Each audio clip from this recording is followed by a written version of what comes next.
அனைத்து கணேசன் குரல் சொந்தங்கள் அனைவருக்கும் இனிய வணக்கங்கள். நேற்று காலை மன்னார் மாவட்டத்தில் உள்ள நீதிமன்றின் வாசலில் வழக்கொன்றின் சாட்சியம் அளிப்பதற்காக சென்ற சகோதரர்கள் இருவர் சுட்டுக் கொலை செய்யப்பட்டிருக்கின்றார்கள். ஏனைய இருவர் காயங்களுடன் மருத்துவமனையில் சிகிச்சை பெற்று வருகின்றார்கள். இது தொடர்பான கடும் விமர்சனங்களை தற்போதைய ஆளுங்கட்சி எதிர்நோக்கி வருகின்றது. அதாவது வடக்கு கிழக்கு பகுதியில் மீண்டும் துப்பாக்கி சத்தங்கள் கேட்பதாகவும், மக்கள் கொல்லப்படுவதாகவும், பழைய கலாச்சாரம் மீண்டும் ஆரம்பிக்கப்பட்டதாகவும், மக்கள் மிகுந்த அச்ச நிலையில் இருப்பதாகவும் பல விமர்சனங்களை அரசாங்கம் எதிர்நோக்கி வருகின்றது. இதன் பின்னையில் மாட்டு வண்டி சவாரி ஒன்றின் பின்னணியில் சகோதரர்களுக்கு இடையில் ஏற்பட்ட பழைய வழக்கு, அதாவது பல வருடங்களுக்கு முன்னர் நிகழ்ந்த இன்னொரு கொலை சம்பந்தமான வழக்கில் சாட்சியமளிப்பதற்காக சென்ற இரு சகோதரர்கள் சாட்சியமளிப்பதற்காக சென்ற நீதிமன்றம் வாசலிலேயே அவர்கள் இனந்தெரியாத இருவரால் மோட்டார் சைக்கிளில் முகத்தை மூடி மறைத்து கட்டி வரப்பட்ட இனந்தெரியாத இருவரால் துப்பாக்கியால் சுடப்பட்டு நீதிமன்ற வாசலிலேயே கொலை செய்யப்பட்டிருக்கின்றார்கள். இவ்வாறான காணொலிகளை நீங்கள் பார்ப்பதற்கு எமது காணொலிக்கு நீங்கள் புதியவராக இருந்தால் காணொலியை சப்ஸ்கிரைப் பண்ணி அருகில் இருக்கிற பெல் ஐக்கானையும் கிளிக் பண்ணி நாங்கள் போடுகின்ற காணொலிகள் அனைத்தையும் உடனுக்குடன் பார்க்கக்கூடியவரான நோட்டிஃபிகேஷனை பெற்றுக்கொள்ளுங்கள். லைக் பண்ண மறந்துவிடாதீர்கள். நல்ல கருத்துக்களை எழுதுங்கள். இந்த காணொலியை உங்கள் நண்பர்கள் உறவினர்களுக்கு ஷேர் பண்ணுங்கள். அதாவது நேற்று காலை சாட்சியம் அளிப்பதற்காக ஏற்கனவே நடைபெற்றுக் கொண்டிருக்கின்ற வழக்கொன்றுக்கு சாட்சியம் அளிப்பதற்காக சென்ற இரு சகோதரர்கள் சுட்டுக் கொல்லப்பட்டதாக செய்திகள் தெரிவிக்கின்றன. அதாவது நீதிமன்ற வாசலில் தான் இந்த சம்பவம் இடம்பெற்றிருக்கின்றது. இலங்கையிலேயோ அல்லது உலகத்திலேயோ நீதிமன்றங்கள் மனிதர்களுக்கு பாதுகாப்பை கொடுக்கின்றன, நீதியை கொடுக்கின்றன. ஆனால் இங்கே மன்னாரில் நடந்த சம்பவத்தை பார்க்கின்ற போது நீதிமன்ற வாசலிலேயே சாட்சியம் அளிக்க சென்றவர்கள் படுகொலை செய்யப்பட்டிருக்கின்றார்கள். உண்மையில் இந்த நிலை மாற வேண்டும். இதற்கான உரியவர்கள் உரிய நடவடிக்கை எடுக்கப்பட வேண்டும். முன்னே ஆட்சிக்காரர்கள் போல தொடர்ந்தும் இவர்கள் வாழா இருக்காமல் உரியவர்கள் உரிய நேரத்தில் கண்டுபிடிக்கப்பட்டு உரியவர்களுக்கு கடுமையான தண்டனைகள் இந்த நீதிமன்றத்தில் நிறைவேற்றப்பட வேண்டும் என்பது பலருடைய எதிர்பார்ப்பாக காணப்படுகின்றது. இதேவேளை இந்த நீதிமன்ற நிகழ்வுகளில் கலந்து கொள்வதற்காக சமூகம் அளித்த சுகாஸ் என்பவர் இந்த சம்பவத்தை அவர் கண்டு இருக்கலாம். அதன் காரணமாக இந்த நீதிமன்ற வளாகத்தின் வாசலில் நடந்த இந்த துப்பாக்கிச்சூடு சம்பந்தமாக கடுமையான விமர்சனங்களை அரசுக்கு எதிராக கூறியிருக்கின்றார். உண்மையில் அவர் கூறிய விடயங்கள், விமர்சனங்கள் நியாயமாக தென்படுகின்றன. அதாவது வெறும் வாய்ச்சா சவாடல்களை விட்டு, படம் காட்டுவதை விட்டு ஆளுங்கட்சியில் இருக்கின்றவர்கள் ஆக்கபூர்வமான நடவடிக்கைகளை இதற்கு எடுக்கப்பட வேண்டும். அதாவது ஆளுங்கட்சியில் இருப்பவர்கள் தாங்கள் ஆளுங்கட்சியில் இருப்பவர்கள் என்று தெரியாமல் கதைக்கிறார்கள். உதாரணமாக அண்மையில் சாவகச்சேரி பகுதியில் கல்லேற்றி வந்த ஒரு வாகனத்தை மறைத்த ஆளுங்கட்சி எம்பி ஒருவர் போலீசாரை கடுமையாக சாடுகின்றார்.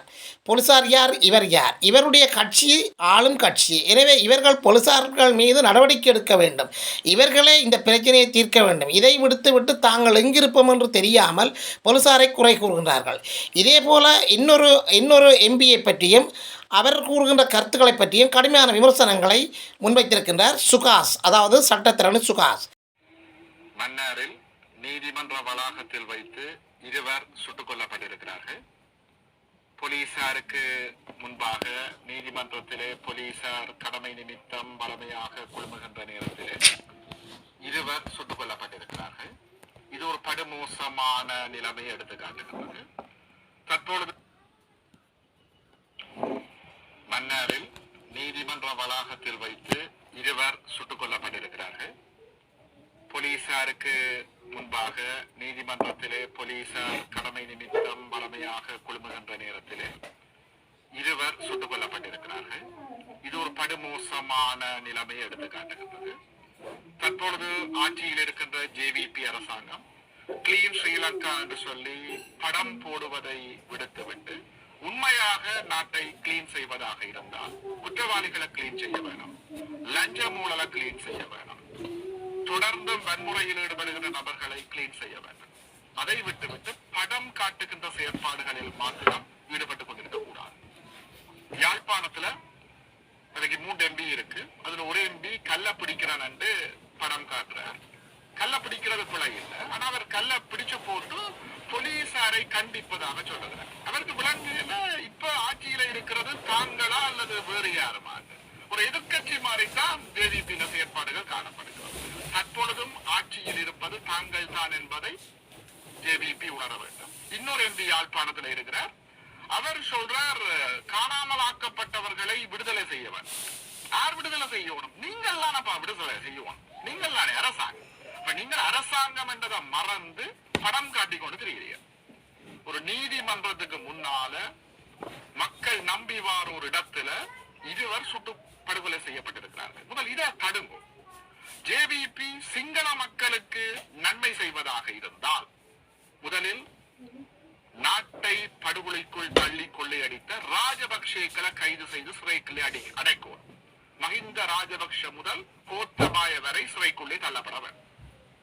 மத்திய வங்கியை கொள்ளையடித்த ரணில் விக்ரமசிங்க கூட்டம் சிறைக்குள்ளே தள்ளப்படவர்.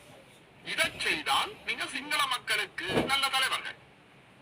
தமிழர்களுக்கு நீங்கள் நல்லது செய்ய வேண்டும் என்றால் தமிழக இனப்பிரச்சனைக்கு ஒரு தீர்வை தாங்கோ.